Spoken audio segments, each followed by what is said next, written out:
राज्याचे उपमुख्यमंत्री एकनाथ शिंदे यांच्या हस्ते रविवारी ठाण्यात विविध मोठ्या विकास कामांचे भूमिपूजन आणि लोकार्पण सोहळा मोठ्या धूमधडाक्यात पार पडला।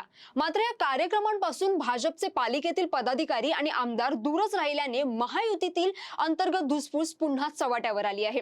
कार्यक्रमांचे निमंत्रणच नसल्याने भाजप नेते अनुपस्थित राहिल्याचं समोर आलं असून यावरून भाजप नेत्यांनी नाराजीही व्यक्त करत शिंदे सेनेला टोले लगावले आहेत।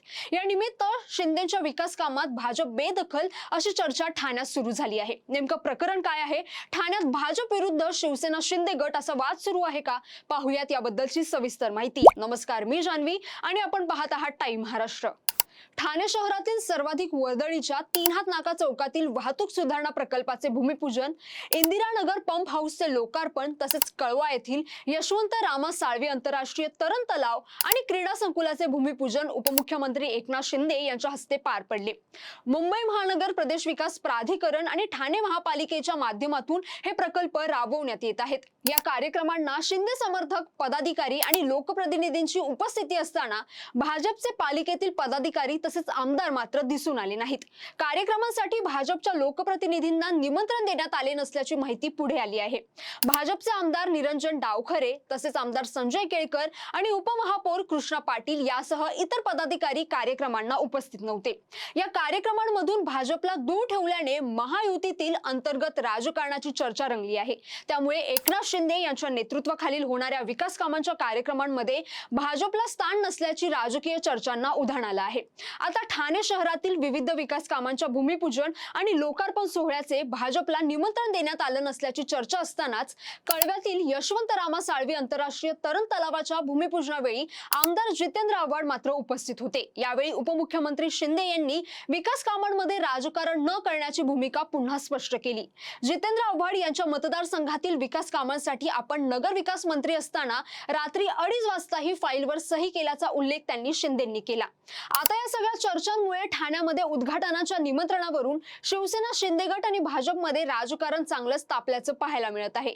निवडणूक काळात भाजप शिवसेनेचा घोष आणि आता विकास कामांच्या उद्घाटनाला फक्त शिवसेना अशी भूमिका सत्ताधारी शिवसेनेची असून यापुढे रितसर वेळेत निमंत्रण मिळालं नाही तर भूमिकेत योग्य बदल झाला नाही तर भाजप अशा कार्यक्रमांना बहिष्कार टाकेल असा इशारा आमदार संजय केळकर यांनी दिला आहे। तर या कार्यक्रमात सत्ताधारी पक्षातील सहकारी भाजपच्या पदाधिकाऱ्यांना निमंत्रण नसल्याने उपमहापौरांसह दोन्ही आमदार आणि पदाधिकारी कार्यकर्त्यांनी नाराजी व्यक्त केली आहे। यावर प्रतिक्रिया देताना कृष्णा पाटील यांनी देखील शिवसेनेवर जोरदार टीका केली।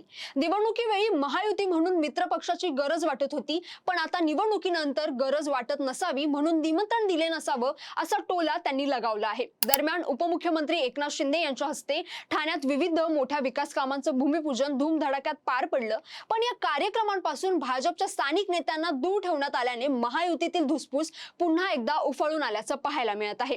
कार्यक्रमांचे निमंत्रणच नसल्याने भाजपच्या नाराज नेत्यांनी शिंदे सेनेवर टीका करण्यास आता सुरुवात केली आहे। या निमित्ताने शिंदेच्या विकास कामात भाजपा बेदखल अशी चर्चा जिल्ह्याच्या राजकीय वर्तुळात रंगली आहे। दरम्यान भाजपच्या आमदारांना आणि उपमहापौरांना या कार्यक्रमातून जाणून बुजून डावलल्याचा गंभीर आरोप देखील भाजपच्या काही नेत्यांनी केला आहे।